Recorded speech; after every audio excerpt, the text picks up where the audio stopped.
சென்னை நுங்கப்பாக்கத்தில் கந்துவட்டி பிரச்சினை தொடர்பாக ரவுடி கும்பல் ஒன்று அலுவலகத்தை சூறையாடியது தொடர்பான சிசிடிவி காட்சிகளை தற்போது பார்த்து வருகிறோம்.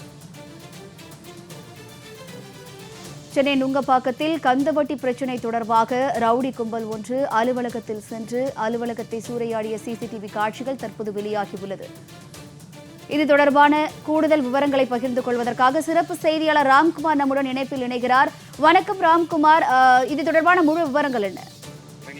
சென்னை பெரம்பூரை சேர்ந்த ராஜா என்பவர் நுங்கம்பாக்கம் நெடுஞ்சாலையில தொழிற்சாலைகளுக்கு தேவையான எண்ணெய் பொருட்கள் விற்பனை செய்யும் நிறுவனம் நடத்திட்டு வர்றாரு.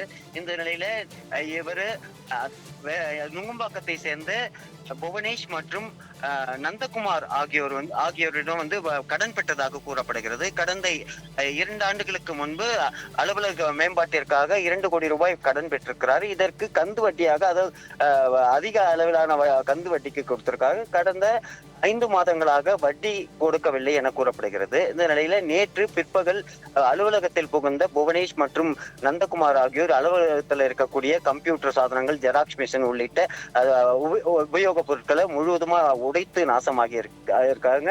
அது மட்டும் இல்லாம இந்த உடைக்கும் போது அங்கு இருந்த சிசிடிவி காட்சியை அதையும் பறித்து சென்றிருக்கிறார்கள். இந்த சம்பவம் தொடர்பாக நேற்று ஏற்கனவே நுங்கம்பாக்கம் காவல் நிலையத்தில் புகார் அளிக்கப்பட்டிருக்கிறது. இந்த புகாரின் பேரில் போலீசார் விசாரணை மேற்கொண்டிருந்த நிலையில கடந்த 2 தினங்களுக்கு முன்பு புவனேஷ் மற்றும் நந்தகுமார் ஆகியோர் அலுவலகத்தில் புகுந்து அலுவலக ஊழியர்களை கொலை மிரட்டல் விட்டதுடன் அவர்களுடைய செல்போன்களை பறித்து உடைக்கும் சிசிடிவி காட்சி தற்போது வெளியாகி இருக்கிறது. குறிப்பாக கடந்த 2 ஆண்டுகளுக்கு முன்பு ராஜா அலுவலக மேம்பாட்டிற்காக கடன் பெற்றிருக்கிறார். இதற்கு முறையாக வட்டியும் கட்டிருக்கிறார். ஆனால் கடந்த 5 மாதங்களாக கம்பெனி நஷ்டத்தில் இருக்கவே வட்டியை செலுத்தாமல் இருப்பதாக கூறப்படுகிறது. இதனால் ஆத்திரமடைந்த அவர் தொடர்ச்சியாக ராஜாவை செல்போனில் கொலை மிரட்டல் விட்டிருக்கிறார். அதன் பிறகு அலுவலகத்தில் பணிபுரியும் பாபு என்பவரை நேற்று காலை காரில் கடத்தி சென்னை முழுவதும் சுற்றி அதன் பிறகு அவரை கொலை மிரட்டல் விட்டதுடன் அலுவலகத்தில் வைத்து கட்ட பஞ்சாயத்தும் செய்திருக்கிறார்கள். அதன் பிறகுதான்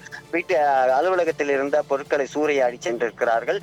தற்போது அந்த 2 தினங்களுக்கு முன்பு செல்போனை உடைத்த சிசிடிவி காட்சி வெளியாகி பரபரப்பை ஏற்படுத்தியிருக்கிறது. இது தொடர்பாக நுங்கம்பாக்கம் போலீசார் வழக்கு பதிவு செய்து விசாரணை மேற்கொண்டு வருகிறார்கள். அனிதா, கூடுதல் விவரங்களுக்கு நன்றி ராம்குமார்.